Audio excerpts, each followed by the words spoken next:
Sometimes the best way to understand the really big picture is to zoom in, like way in. So today, that's what we're going to do. We're taking a look at just one single 24-hour period to get a handle on the huge forces shaping our world right now. All right, so let's mark the calendar. We're talking about Tuesday, March 24th, 2026. By treating this one day like a photograph, a single snapshot in time, we can start to see how events that seem totally disconnected are actually all part of the same huge global story. So, what does one day on a pretty tense planet actually look like? Well, we're going to connect the dots between all those headlines that are probably flooding your newsfeed. And what you'll see is a single, interconnected story of a world that's really on edge. It's a day of conflict, of crisis, and believe it or not, some surprising contrasts. Okay, here's our roadmap. We'll kick things off with the overall global tension, then we'll dive right into the specific conflicts. After that, we'll trace the economic ripple effects, check out other crises that are bubbling up, and then finally, we'll get a glimpse of what else is going on around the planet. So, let's set the stage. On this particular Tuesday, the world is pretty much dominated by two major active conflicts. And as you're about to see, the tremors from these hotspots, they're being felt literally everywhere. All right, let's zoom in on the two main flashpoints that are really defining this moment. We've got one in the Middle East and the other heating up in Eastern Europe. Just look at the absolute disconnect here. You have the US president saying talks are productive, and at the same time, Iran's foreign ministry comes out and says, nope, not talking, and even issues a warning. I mean, this kind of public contradiction, it's a classic signal of just how incredibly volatile the situation really is. And make no mistake, this is way beyond a simple war of words. The US is getting ready to send in troops. You've got reports of Iranian mines in the Strait of Hormuz, which is a huge deal for global oil. And then a top Israeli official is talking about annexation.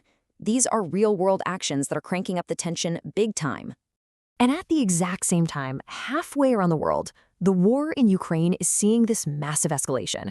Russia just unleashed almost 1,000 drones and missiles in a single day. That is the biggest coordinated air attack of the entire war. And then you see this detail in the report. A UNESCO World Heritage Site in Lviv was among the targets hit.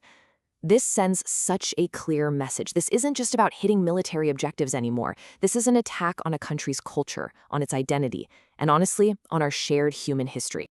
And of course, these conflicts aren't just happening in a bubble. Their consequences are bouncing all around the global economy, creating these immediate, very visible shockwaves. You can literally watch the dominoes fall here. So tensions spike in the Middle East, Iran allegedly mines the Strait of Hormuz, and bam, suddenly the world's oil supply is threatened. And the direct result of that? A country like Japan, thousands of miles away, has to release its own strategic oil reserves. It's just a perfect, if scary, example of how interconnected and fragile our global economy is. So with all this chaos and instability, where does the money go? Well, it runs for safety. And that's why we're seeing this global rush on precious metals. Central banks, private investors, everybody is snapping up gold and silver. It's the classic move when war makes everything else feel way too risky. But, it's easy to get tunnel vision when these huge wars are dominating the headlines.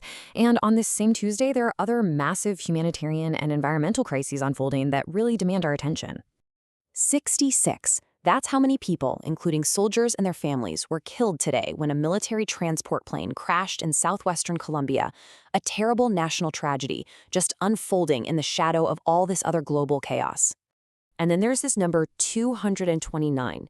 That's how many migrants were found trapped inside a single truck in Veracruz, Mexico. It's just a horrifying, gut-wrenching snapshot of the human smuggling crisis that's happening every single day. Meanwhile, in the U.S., Hawaii is dealing with its own environmental disaster. The North Shore of Oahu is getting hit with the worst flooding it's seen in decades, so bad that they're asking for a federal disaster declaration.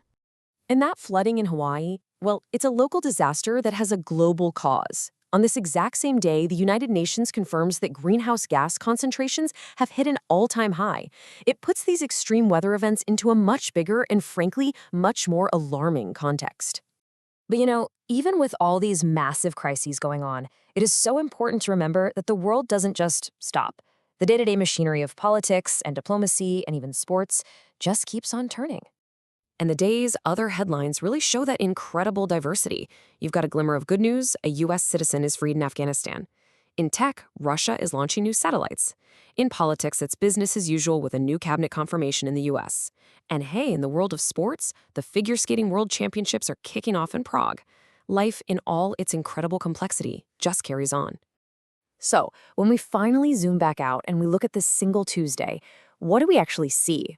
We see a world where geopolitics, economics, the environment, and just plain old human stories aren't separate things. They're all deeply and often very messily tangled together. And that's the real challenge this one day leaves us with, isn't it? When a missile strike in one part of the world can affect the price you pay for gas, all while our climate is changing, what deserves our attention the most? It's something to think about as these stories and our worlds keep unfolding. Thanks for joining me for this one.